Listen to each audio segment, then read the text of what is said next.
Você já percebeu que tudo que nós fazemos para ter conforto, para ter uma funcionalidade, exige medidas corretas? Exige o entendimento do corpo humano para que a gente consiga transcrever a nossa imagem, o nosso perfil, o nosso tamanho para as mobílias e assim elas serem confortáveis. Afinal, se eu sentar num banco muito baixo ou muito alto, não ficará confortável para mim, com a minha estatura. Então, o tema de hoje será o início de todo o processo do desenvolvimento de um projeto, entendendo sobre o corpo humano para poder trabalhar com projetos perfeitos. Eu sou Amanda Marques e hoje eu vou falar sobre a ergonomia do corpo humano. Vamos lá?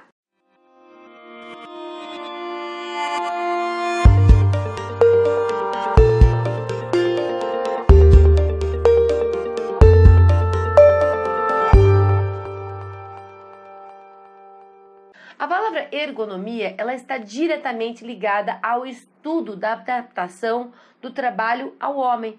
O que realmente eu preciso adaptar à minha estatura, às minhas necessidades para poder trabalhar com perfeição. E antes de a gente começar qualquer tipo de trabalho, qualquer estudo de projeto, nós temos que entender com clareza a estatura do corpo humano. Nós somos divididos, qualquer pessoa é dividida em 8 partes. Você vai ter uma medida total e o teu corpo é subdividido em 8 partes iguais. Isso é padrão para qualquer pessoa, mesmo sendo baixa ou alta. O que difere é que essas medidas são diferentes com base na sua estatura. Os braços também são subdivididos em 2 partes, tá? O que facilita também o entendimento para a gente conseguir começar a trabalhar com a parte de composição dos espaços. Mas a gente tem que entender que uma pessoa, por exemplo, com uma estatura de 1,70 m, ela vai precisar de área em horizontal de 60 centímetros. E se ela estiver de lado, ela vai precisar de um espaço de 35 centímetros. Isso quer dizer que se eu, de repente, colocar uma pessoa lado a lado, eu vou precisar exatamente de 1,20 m para colocar uma ao lado da outra. E isso vai mudar conforme a estatura de outras pessoas, tá? Então, se eu colocar várias pessoas com estaturas diferentes, eu vou ter que modificar aquele ambiente ou aquela medida com base no perfil dos usuários daquele espaço. Agora, áreas comuns, por exemplo, como um elevador, como um espaço comercial, uma área que é pública, nós temos que manter as medidas com base na maioria da população e assim conseguir atender o maior número possível de pessoas no conforto e estética necessária para aquele espaço. Para cada situação que nós vamos trabalhar, cada atividade do dia a dia, seja trabalhar numa cozinha, num armário, num balcão, num guarda-roupa, pegar alguma peça de algum lugar, nós precisamos entender que nós vamos nos esticar e nós vamos nos mover. E cada gesto, cada atitude que nós fizermos, cada movimento que nós fizermos, nós teremos medidas necessárias para poder executar com perfeição aquilo, tá? Até mesmo se eu estiver sentado a uma mesa e eu precisar arrastar a minha cadeira para trás, poder levantar, poder puxá-la novamente para frente, a altura do chão até o assento, a medida do encosto, tudo isso deve estar em perfeição para que eu tenha conforto, tá? Então, cada situação é pensada de uma maneira em que esteja diretamente ligada ao meu conforto. Mas nós somos seres individuais. Então, se uma pessoa é magra, gorda, se ela é mediana, você vai mudar a tua medida e o teu dimensionamento com base não só na altura, mas também no volume que ela vai estar, na proporção dela, né? O volume que ela se apresenta, para você conseguir trabalhar com as medidas e proporções corretas dentro do espaço. Então, a minha dica número 1 é você compreender a estatura humana e entender, enxergar, ter um olho clínico qual é o tamanho do seu cliente. Você não precisa saber qual é o peso dele, mas pelo tamanho que ele se apresenta para você, com base no seu tamanho, você consegue já ter uma noção de espaço. Até uma pessoa que está gestante, ela também tem medidas diferentes. Uma pessoa obesa, uma criança, um adulto, cada um precisa de necessidades diferentes. Vai variar conforme as medidas do seu corpo, do seu estado físico, tá bom?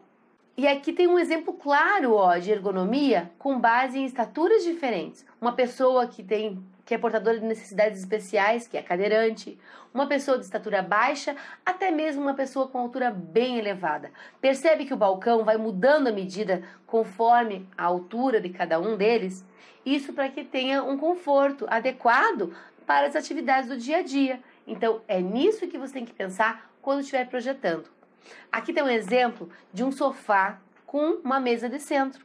Para fazer a circulação, por exemplo, entre a mesa de centro e o sofá, eu não preciso de uma medida de 60 centímetros, que é o que eu preciso num corredor, para uma pessoa passar tranquilamente. Na verdade, um corredor eu preciso de 80 centímetros. 60 centímetros é somente o espaço da pessoa. Mas, para uma mesinha de centro com sofá, somente as minhas pernas vão estar passando na parte de baixo. Então, eu consigo me movimentar na parte de cima. Portanto, eu preciso de 50 centímetros. Eu não preciso de uma medida maior do que isso, tá? Então, analisar essas questões é fundamental para você começar a dimensionar o seu espaço, tá? E cada situação, cada atividade, cada movimentação no espaço requer um tipo de dimensionamento. Então, quando você vai projetar, pense em cada uma das atividades que o teu cliente vai exercer naquele espaço. Qual é a rotina dele? O que realmente ele precisa fazer? Quais são as peças, os objetos, tudo que vai compor aquele espaço, que ele vai colocar ali. Se você fizer um projeto mal feito, certamente ele vai acabar trombando, ele vai acabar se machucando. E isso é um erro gravíssimo no teu projeto. Afinal, ele está te contratando para você desenvolver um projeto perfeito. Senão, ele mesmo faria, já que você tem habilidade para desenvolver esse projeto. Então, cuide muito com essa parte, tá? E como eu falei antes, para cada atividade existem medidas diferentes. Para cada necessidade, você vai ter um novo dimensionamento, uma nova proporção, tanto na largura, como na altura, como também na profundidade. Afinal, tudo tem medida.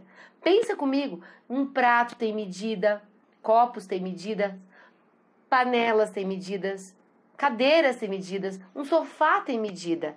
Até a distância entre o sofá e a televisão, com base no tamanho da TV, deve ser pensado.